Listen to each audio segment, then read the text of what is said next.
Queridos, estar nessa casa, trago um abraço da Terceira Igreja Batista em Rocha Miranda. Às quartas-feiras, de vez em quando, eu estou aí, ajudando no louvor, como foi falado, e realmente tem sido uma bênção. Deixa eu abrir minha água aqui.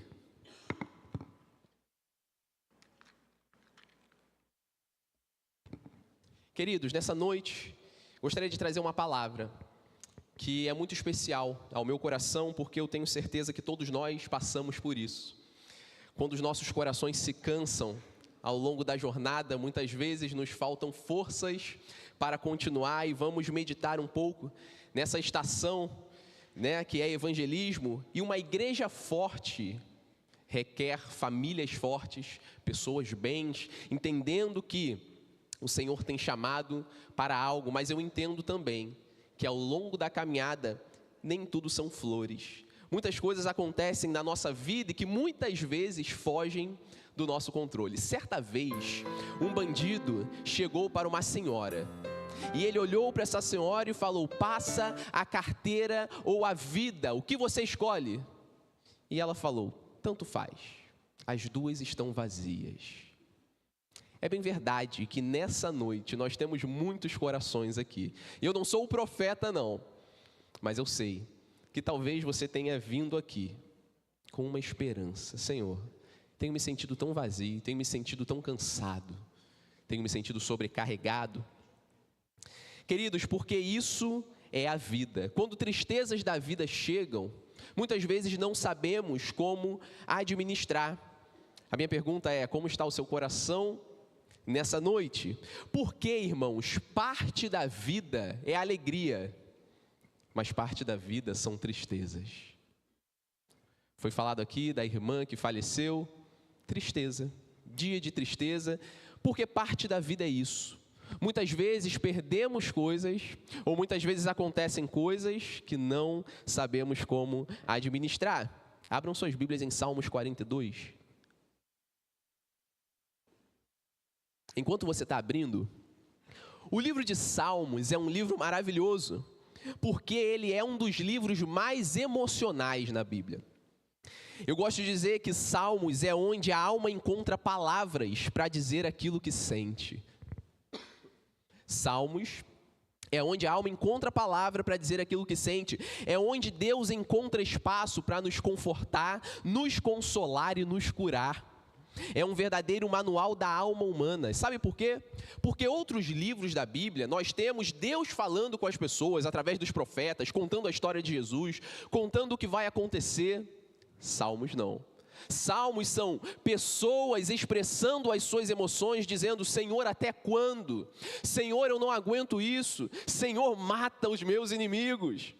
Senhor, eu estou feliz. Salmos é justamente isso. Salmos é o grito da alma. É quando a dor está intensa, quando a alegria está saltando do coração, quando a angústia chega em nossas vidas, a ansiedade toma conta da nossa alma. Nós encontramos tudo isso em Salmos. Em Salmos encontramos um bálsamo para as nossas feridas e um refrigério para a nossa alma. Porque em Salmos descobrimos que o que eu passo como ser humano, outras pessoas também passam. Eu não estou sozinho. E muitas vezes, irmãos, quando chegam algumas coisas na nossa vida, parece que está acontecendo somente conosco. E a gente abre em Salmos e vê: opa, eita, esse aqui sofre até mais do que eu. A minha dor não é tão grande assim. Irmãos, Salmos nos faz enxergar que viver dói. Salmos nos faz enxergar isso, e que nós não estamos sozinhos nas dores. Outros passam pelos mesmos problemas. Irmãos, para contextualizar, Salmos, por alguma razão, foi escrito por um autor que nós não temos a certeza, mas o que sabemos é que esse autor está longe de Jerusalém, logo ele está longe do templo, que representava a própria presença de Deus no meio do povo. Então, quando o salmista ele começa a se lamentar que ele não pode estar no templo, ele está dizendo: Senhor, de alguma forma, a sua presença na minha vida não é igual como antigamente.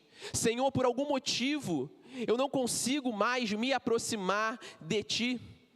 E nós temos algumas questões que talvez o salmista ele estivesse preso no exílio babilônico, e ele está lembrando quando ele podia no templo adorar ao Senhor e estar junto com seus irmãos prostrados aos pés do Senhor. Em outras palavras, o salmista ele conhecia Deus, mas o seu relacionamento não é como era antes, pois ele estava distante do templo que representava a presença de Deus. Vou fazer a exposição desse texto, nós vamos acompanhar aqui. Versículo 1 e 2 diz assim: como a corça anseia por águas correntes, a minha alma anseia por ti, ó Deus. A minha alma tem sede de Deus, do Deus vivo. Quando poderei entrar para apresentar-me a Deus? O salmista aqui, irmãos, ele faz uma analogia poderosa. Reparou? Ele diz: assim como a corça anseia por água, a minha alma anseia por Deus. Queridos, o reino animal, se você já viu aí, Largados e Pelados, meu Deus do céu, esse programa eu vejo direto. Fico pensando, o que eu vou fazer ali, meu Deus do céu, aquela mosquitada. Mas, irmãos, a gente sabe que no reino animal, algo fundamental é a água. Aqui a gente consegue facilmente. E um animal, muitas vezes, ele procura por dias uma poça d'água quando é período de seca. Olha o que o salmista vai dizer: assim como uma corça que está procurando incessantemente água, a minha alma procura o Senhor. Nós vemos que o salmista, ele dá um grito na sua alma. O salmista, ele está se sentindo seco por dentro. Ele está vazio, longe do templo, longe da presença de Deus. Ele está dizendo: Senhor, por mais que eu busque o Senhor, eu não estou conseguindo te encontrar. E no versículo 2 ele diz: a minha alma tem sede do Deus vivo e anseia estar na sua presença. O seu interior procura o Senhor, mas ele está longe. Irmãos, fico pensando num sentimento que nós temos chamado saudade. A saudade é um sentimento ruim, porque se eu estou com saudade, logo eu não estou próximo daquilo que eu estou com saudade, ou aquilo que eu vivi de alguma forma passou. E nós vemos um salmista com saudade de um tempo que ele vivia na presença de Deus. Quando olhamos esse Salmos 42, percebemos que esse é um salmo de tristeza. Um homem que está cansado espiritualmente, pois a presença de Deus na vida dele não é como era antes, e algo o impedia de ter aquele relacionamento que ele tinha com Deus. A minha pergunta nessa noite é: como está a sua vida? Como está a sua vida? Meu querido irmão, talvez você traga nessa noite um vazio, talvez você traga um cansaço que você não sabe explicar, porque é bem verdade que coisas chegam nas nossas vidas e quando olhamos já estamos dentro e falamos: Senhor, como é que isso aconteceu? Ou muitas vezes colhemos aquilo que plantamos. Mas a minha pergunta é: como está a sua vida? Porque talvez a tua vida esteja como a do salmista, seca da presença de Deus. Irmãos, talvez você esteja experimentando uma sequidão da alma, um desânimo espiritual, pois você está longe das fontes de águas vivas. Lembra da tua vida? Faz uma análise nessa noite da sua vida. John Piper vai dizer algo incrível, que se tirarmos Cristo do nosso coração, nem mesmo todo o universo será capaz de preencher o vazio criado. Talvez esteja faltando algo aí, o mesmo algo que o salmista tem procurado a presença. O versículo 3 vai dizer: minhas lágrimas têm sido o meu alimento de dia e de noite, pois me perguntam o tempo todo: onde está o seu Deus? Lágrimas e zombaria. Nós percebemos que o salmista não está mais na presença de Deus, ele chora copiosamente de dia e de noite, é uma tristeza diária, ele está emocionalmente cansado e esgotado, e ele tem sido alvo de zombaria. Pessoas que deveriam ajudá-lo no momento mais difícil, dizem para ele: onde está o seu Deus? Aí, você não consegue se levantar? Cadê o seu Deus? Irmãos, você já teve uma situação de chorar copiosamente? Talvez você tenha perdido alguém importante, talvez aconteceu alguma coisa, e você chorou copiosamente, de soluçar ao ponto de você beber as suas próprias lágrimas. Você já passou por esse momento? Ele diz: a minha lágrima tem sido o meu alimento, de tanto chorar. a tristeza que está em meu coração. O salmista, por mais que ele quisesse voltar a um tempo da presença de Deus, ele não conseguia. Quantos irmãos estão vivendo com tristezas dia após dia e não conseguem reverter isso? Preste atenção. Sofrer um dia é difícil, né? Mas 2, 3, 1 mês, anos. Irmãos, aqui eu falo não só para aqueles que não conhecem a Cristo. Eu falo para você, cristão, salvo, lavado e remido pelo sangue de Jesus, mas que não estamos isentos das dores desse mundo. E que por mais que eu venha aqui domingo após domingo, quarta-feira, eu ore, eu faço o que tem que ser feito. Uma tristeza que acompanha. E nós vamos ver justamente isso. Talvez a tristeza e o vazio que você está sentindo é por falta da presença de Deus. Queridos, eu tinha um primo. Meu primo Anderson. Pensa naquele primo fechamento. Alguns aqui conheceram o Anderson. E o meu primo meu primo faleceu. O meu primo uma vez, a gente indo para São Pedro da Aldeia, para casa da minha avó, né? Eu dirigindo, ele do lado, ele estava desviado. E ele falou assim para mim, eu dirigindo, ele, pô, Thiago, vou te falar uma coisa. Cara, a pior coisa que eu fiz na minha vida foi me meter com drogas, porque eu não consigo largar isso, cara. Meu coração chora, por mais que eu clame ao Senhor, eu não consigo. E pense, eu dirigindo, meu coração aqui, engolindo seco. Queridos, tristezas e dificuldades chegam nas nossas vidas. Talvez a tristeza seja tão grande que você não consegue nem mais chorar. Mas entra num estado de indiferença, eu vou aceitar isso na minha vida. O vazio espiritual é tanto que a indiferença tomou conta, mas preste atenção, o versículo 4 diz assim: quando me lembro destas coisas, choro angustiado, pois eu costumava ir com a multidão, conduzindo a procissão à casa de Deus, com cantos de alegria e de ação de graças entre a multidão que festejava.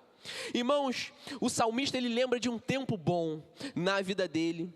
Quando a dor é intensa e perdura por muitos dias, quando não há forças para voltar, só nos resta saudade de um tempo que vivemos. Irmãos, ele se lembra das festas, da comunhão, quando ele estava na presença de Deus, ele sentia que Deus estava conduzindo a vida dele, mas essas memórias agora doem, porque tudo na vida do salmista parece perdido. Queridos, existem memórias que doem. Existem coisas que nós pensamos e nos lembramos. Ah, Senhor, como eu era dedicado na casa do Senhor. Ah, Senhor, como eu tinha tempo de oração. Senhor, como eu sentia o Senhor falar comigo. Senhor, eu não tenho vontade de trabalhar em nada na casa do Senhor. E antigamente eu fazia. O que está acontecendo? É verdade, irmãos, que existem coisas que parecem perdidas na nossa vida. Não é verdade? Parecem que estão perdidas nas nossas vidas. E talvez você esteja aí pensando que não há solução para a sua tristeza. Irmãos, eu falo de experiência própria. De momentos da vida que eu falo assim, Senhor, eu não sei mais para onde ir. Eu já fiz tudo o que eu poderia fazer.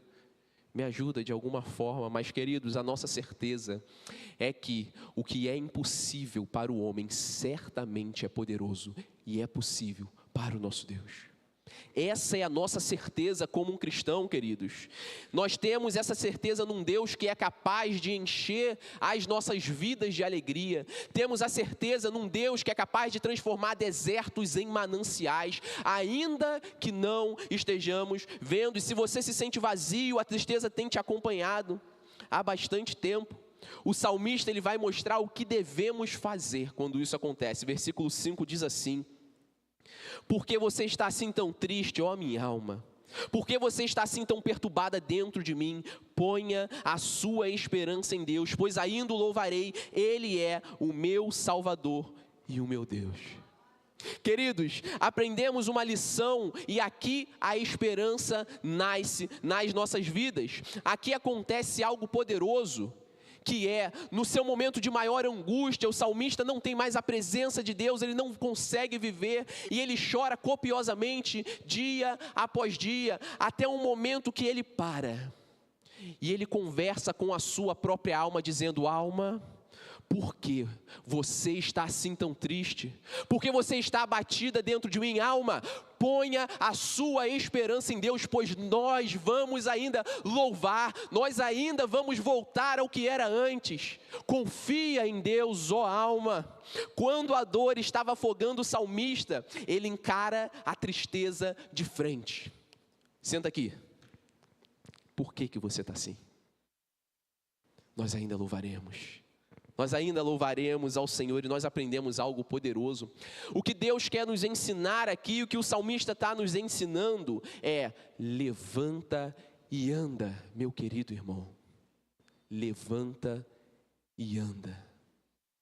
Não há mais tempo para se lamentar. Há tempo de se prostrar, há tempo de olhar para você mesmo e falar: alma, confia em Deus. Queridos, está na hora de você ter uma conversa séria com a sua alma. E não é o pastor, não é o baraúna, não é o seu líder da igreja, é você conversar com você mesmo. Conversar com a sua alma. O segredo, irmãos, para se levantar é lembrar aquilo que te traz esperança. Irmãos, pense no pior momento em que você já viveu na sua vida. Pensa aí. Tem memórias que doem, né? Pode trazer. Aquele momento terrível, problema no casamento, alguém faleceu, você distante do Senhor, não consegue voltar. Pensa no pior momento. Agora para um pouquinho. Lembre que você está sentado aqui nessa noite e que aquele pior momento que você viveu, você conseguiu superar e você ainda está de pé. Isso é graça de Deus. Se você ainda está de pé, porque existe ainda uma poderosa mão te sustentando, existe ainda um poder que diz: eu ainda não desisti. E queridos, se o nosso Senhor nos dá essa esperança, precisamos conversar para nós mesmos, porque às vezes o céu já está aberto, as coisas já estão acontecendo, mas a nossa alma ainda não crê, e precisamos olhar e parar e falar: alma, nós ainda louvaremos ao Senhor. Irmãos, precisamos olhar para trás e ver de onde o Senhor nos tirou. Davi, ele faz exatamente isso quando ele vai lutar com Golias. Ele vai lutar com Golias, ele está lá, ele para um pouquinho. Deixa eu olhar para trás aqui. Teve uma vez que eu lutei com um urso e o Senhor me deu vitória. Teve uma vez que eu lutei com um leão e o Senhor me deu vitória. E se eu estou aqui hoje, Golias, certamente Ele vai me dar a sua cabeça. O pior momento de Davi era ele lutando com um leão e ele superou. Era ele lutando com um urso e superou. Agora era mais um gigante, um problema que ele haveria de superar. Queridos, Deus, Ele tem poder para te levantar. Ajoelhe-se. É o que C.S. Lewis vai dizer. Deus tem poder para te levantar. Ajoelhe-se. Existe um Deus que atende o nosso clamor e que Ele está disposto a nos levantar. Versículos 6 e 7 diz assim, queridos: a minha alma está profundamente triste, por isso de ti me lembro. Desde a terra do Jordão, das alturas de Hermon, desde o monte Mizar. O abismo chama abismo ao rugir das tuas cachoeiras, todas as tuas ondas e vagalhões se abateram sobre mim. Aqui há algo interessante. Ele conversa com a alma dele, porque está abatido, nós ainda vamos louvar. E nos próximos versículos ele continua: a minha alma está triste. Ele continua dizendo dos problemas, e ele vai dizer que ele está abatido, a minha alma está profundamente triste, ou abatida. A palavra abatida no grego aqui está curvada e prostrada. Pense comigo, ele diz: a minha alma está curvada, eu não consigo levantar o problema que eu estou vivendo. O salmista, ele continua falando para ele mesmo: eu estou experimentando tristeza, mas ele vai dizer: de ti me lembro. Em meio à tristeza, eu me lembro do Senhor. E no versículo 7 ele diz: um abismo chama um abismo. E o que isso significa? Ele se refere às águas das cachoeiras que desciam com violência do monte Hermon e Mizar até o rio Jordão. Então as águas vão descendo, um abismo chamando outro abismo. Ele está fazendo essa analogia. Ele diz: todas as tuas ondas e vagalhões se abatem sobre mim. Quando eu li esse texto, eu olhei: vagalhões? Eu li vergalhões. Eu falei: vergalhões ou é vagalhões? Eu não sabia o que era. E quando eu soube, eu fiquei: caramba, que coisa incrível. Vagalhões são ondas gigantescas que acontecem no meio do oceano, Já viu aqueles vídeos de navios com aquelas ondas gigantescas no meio do mar? Ele vai dizer que a tristeza que ele sentia era como ondas e como vagalhões, ondas gigantescas que vinham sobre ele. E a versão NTLH vai dizer algo poderoso, diz assim, ó: ondas de tristezas que o Senhor mandou sobre mim. Ah, queridos, aqui tem algo poderoso e precisamos entender como cristãos que ele tem a consciência de que Deus é soberano e que até a tristeza que ele está sentindo é Deus que mandou sobre ele. Ele diz: o Senhor Deus mandou sobre mim. Aqui não é diabo, aqui não é ele mesmo. Ele diz: Senhor, eu estou sentindo tristeza e o Senhor não perde o controle da minha vida, que até mesmo a tristeza da minha vida é o Senhor cuidando de mim. Queridos, Eclesiastes 7,14 diz algo para nós aprendermos, que diz: quando as coisas correm bem, fique contente. Quando as dificuldades chegarem, lembre disso. É Deus que manda tanto a felicidade como as dificuldades, e a gente nunca sabe o que acontecerá amanhã. Irmãos, essa é a maior segurança das nossas vidas. Saber que em meio às nossas tristezas há um Deus que está totalmente no controle, que em nenhum momento Ele perdeu as nossas vidas. Então, se você está contente, se você hoje está com a sua família dando certo, irmãos, eu vi essa palavra essa semana, e é justamente isso. Às vezes a gente está esperando um sobrenatural de Deus nas nossas vidas, algo gigantesco acontecer, mas irmãos, o sobrenatural de Deus na vida do cristão é o natural dando certo. Se você pode chegar hoje e jantar com a sua esposa e seus filhos, é o natural dando certo, isso já é o sobrenatural de Deus. Se você está com saúde, se você está com a sua família completa, você pode jantar, você pode almoçar, amanhã você vai para o seu emprego, sabe o que é isso? É o natural dando certo. E queridos, isso vem do Senhor, aproveita, porque dificuldades podem surgir, e também é do Senhor. Irmãos, quem já tomou um caixote na praia? Meu Deus do céu. Uma vez parecia que eu ia morrer, queridos. Estava lá nadando, tomei o caixote, né? E o caixote é assim, você cai, quando você levanta, tá vindo outra. Você vai e você acha que vai morrer, uma atrás da outra. Alguém já se identificou aqui, né? Sabe como é uma sensação terrível. Irmãos, existem tristezas que são como ondas e caixotes. Você passa a primeira onda de tristeza e você fala: meu Deus, que coisa difícil. Opa, outra. E outra. E eu sei que existem irmãos passando por ondas atrás de ondas. Irmãos, mas o bem e o mal que recebemos vem de Deus. Nós cremos nisso. Isso é crer na soberania de Deus. O nosso desafio é lembrar de quem é o nosso Deus quando as ondas violentas chegarem sobre nós. E o salmista vai ensinando: conceda-me, Senhor, o seu fiel amor, versículo 8. De dia e de noite esteja comigo a sua canção e a minha oração ao Deus que me dá vida. Ele continua indagando com ele mesmo: Senhor, me dê o seu amor para que eu possa suportar isso, não me deixe esquecer do seu amor. Ele implora para que Deus conceda esse fiel amor, pois assim ele vai conseguir passar por terríveis ondas. Irmãos, o nosso Deus, Ele é especialista em conceder doses de amor quando os dias são maus.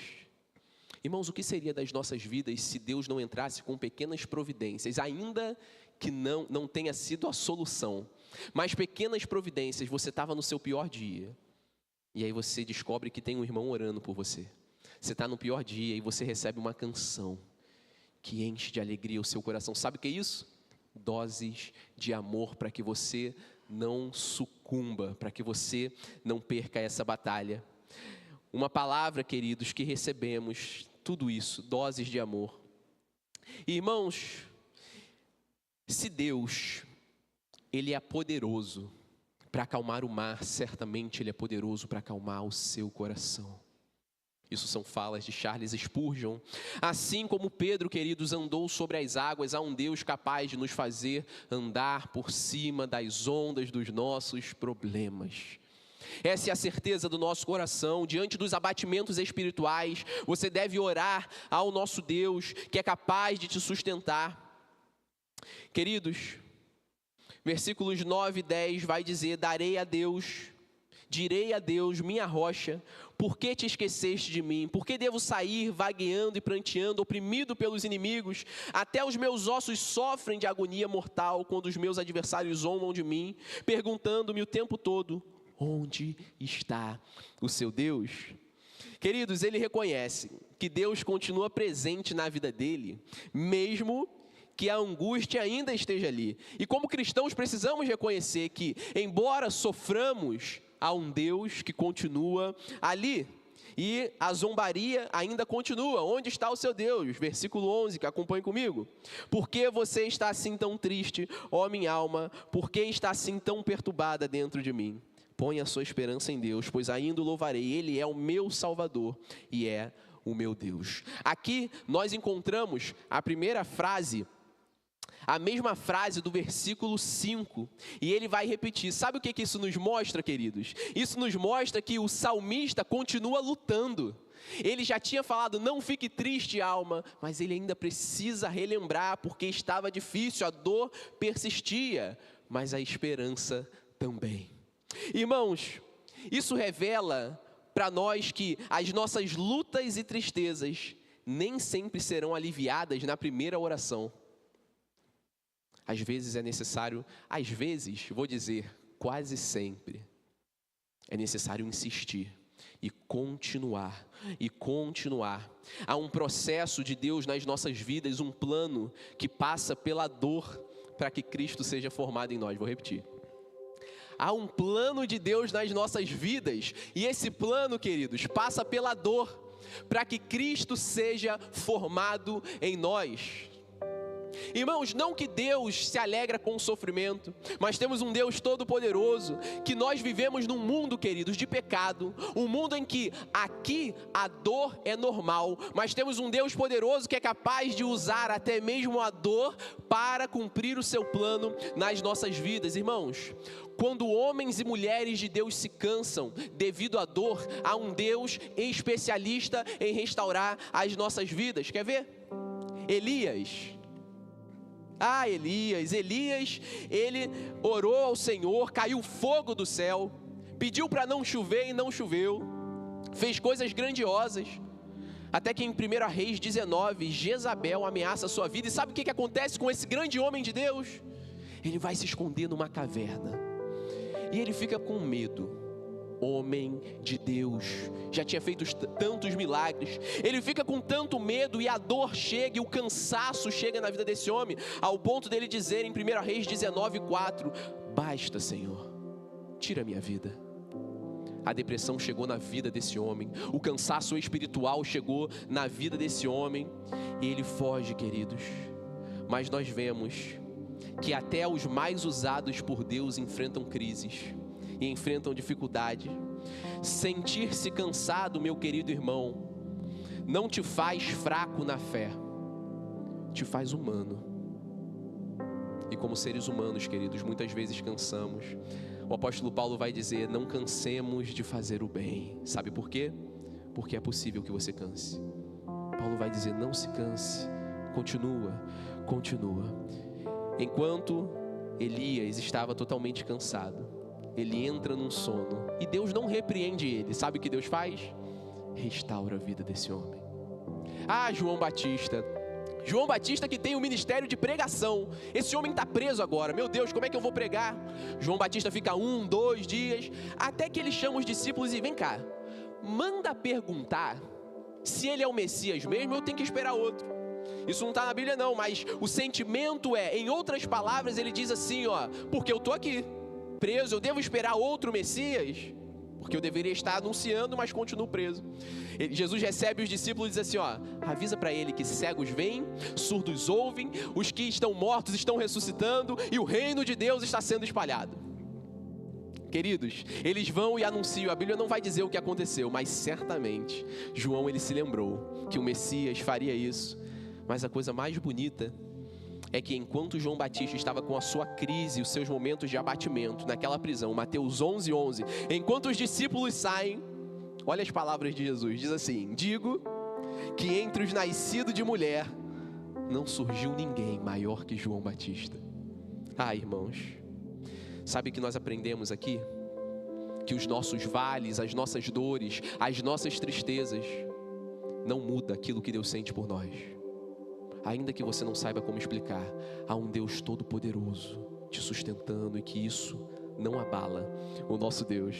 Pedro, diante da negação, chorou profundamente, ao ponto de não se achar mais um discípulo. Jesus vai ao encontro dele, prepara uma fogueira. Tô com fome, tem alguma coisa para comer? Vamos comer juntos. Pedro, apacenta as minhas ovelhas. Pedro não se sentia mais um discípulo, queridos. E Jesus diz: vem ser pescador de homens. Porque ainda que você não se ache um discípulo pela sua dor, Pedro, isso não muda o que eu sinto por você. Você é meu discípulo. Vem. E Deus restaura Pedro. Irmãos,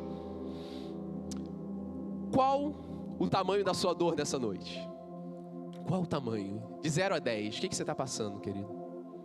Como eu disse, eu não sou profeta não. Sabe por quê? Porque eu estou aqui em cima nessa noite, com minhas dores.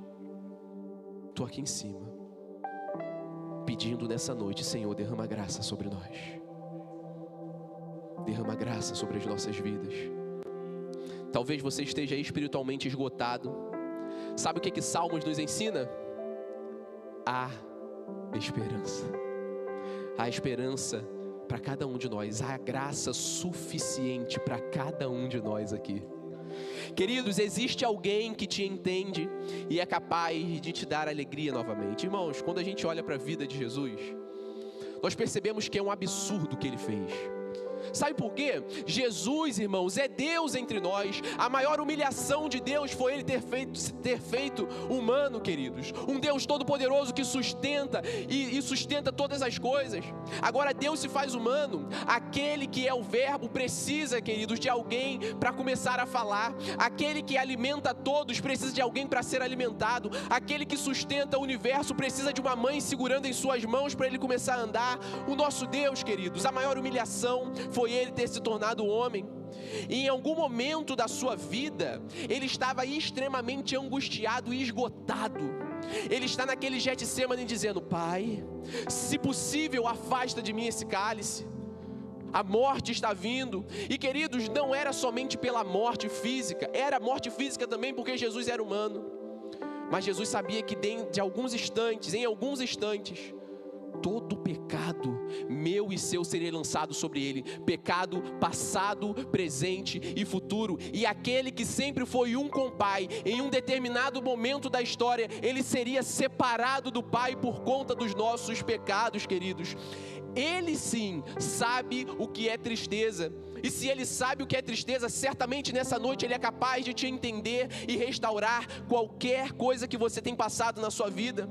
Irmãos, naquela cruz, Jesus, ele experimentou um abandono que nós não temos noção e que nós nunca iremos saber por causa da graça de Jesus. O abandono que Jesus experimenta é o abandono das pessoas. Mas quando ele diz: está consumado, aquele que sempre foi um com o Pai recebeu o abandono do Pai. Queridos, por causa de Cristo, quando nós fecharmos os nossos olhos aqui, nós nunca saberemos o que é isso, porque há um céu esperado, há um Cristo que nos sustenta, e Ele é maior do que qualquer tristeza. É o que Paulo vai dizer: as dores e o sofrimento daqui dessa terra não se comparam com a glória que há de vir, queridos. Irmãos, Ele é capaz de te consolar nessa noite. Lembre-se, queridos, se você está triste, chore, fale com a sua alma, dizendo: alma, por que você está abatida dentro de mim? Por que você está tão triste? Espera em Deus, pois eu ainda o louvarei. Irmão, sabe qual é a minha certeza? A minha certeza, queridos, e essa é uma esperança, quando nós fecharmos os nossos olhos aqui, não sei como é que vai ser. Eu imagino que o último suspiro do Tiago, nesse momento, eu imagino Cristo diante de mim. E queridos, chegará um dia que veremos a obra terminada das nossas vidas. E sabe o que é isso, queridos? Sabe o que é ver a obra terminada? Chegará um dia que nós vamos entender tudo o que nós não entendemos hoje. Sabe o que vai acontecer? Aquele momento mais terrível de dor que hoje você está se lamentando. Por quê, Senhor? Por quê? Cristo estará diante de nós e Ele vai mostrar que tudo, absolutamente tudo, as suas dores, as suas tristezas, tudo contribuiu para que Ele fosse formado em você, e a obra de Cristo será completa para todo sempre, queridos. Essa é a obra do Senhor, a obra terminada. E a minha palavra, queridos, para fechar aqui espera em Deus. Mesmo com dor, queridos, espera em Deus. Mesmo chorando, queridos, espera em Deus. Sabe por quê? Porque a vida é frágil, mas Deus não. E essa é a nossa esperança. Há uma vida que é muito frágil. Hoje nós temos, amanhã não temos mais. Você tinha um momento com Deus, hoje você não tem mais. Hoje você não quer fazer mais nada na casa do Senhor. Ou você tem sentido uma solidão, você tem se sentido triste. Tudo isso é a vida, e ela é frágil. Mas se nessa noite você orar, se nessa noite você clamar, temos um Deus que não é frágil e que está no controle das nossas vidas e que está no controle de tudo. Então, queridos, nessa noite eu te convido a fechar os seus olhos e eu te convido nesse momento, aqueles que querem, falam: Senhor, eu tenho trazido uma tristeza, eu tenho sentido meu coração, Senhor, eu quero servir ao Senhor, eu quero viver uma vida que vale a pena. Irmãos, uma vida é muito pouco para servir a Jesus. Use enquanto tem tempo, faça o que tem que ser feito. Se você quer colocar a sua vida diante do Senhor, fala: Senhor, tira essa tristeza dentro de mim, restaura, eu quero sentir o Senhor na minha vida novamente. Fica de pé e vamos orar. Vamos pedir ao Senhor: Senhor, restaura as nossas vidas. Senhor, muda o que precisa ser mudado. Eu quero sentir o Senhor falando comigo. Eu quero ver, Senhor, e eu quero passar por esses vales e essas dores confiando, lembrando de tudo que o Senhor fez na minha vida. Não me faça perder a esperança, Senhor. Me ajude a conseguir te enxergar em meio às dificuldades da vida, em meio às tristezas da vida. Entrega ao Senhor, fala com a sua alma, vai falando com o nosso Deus.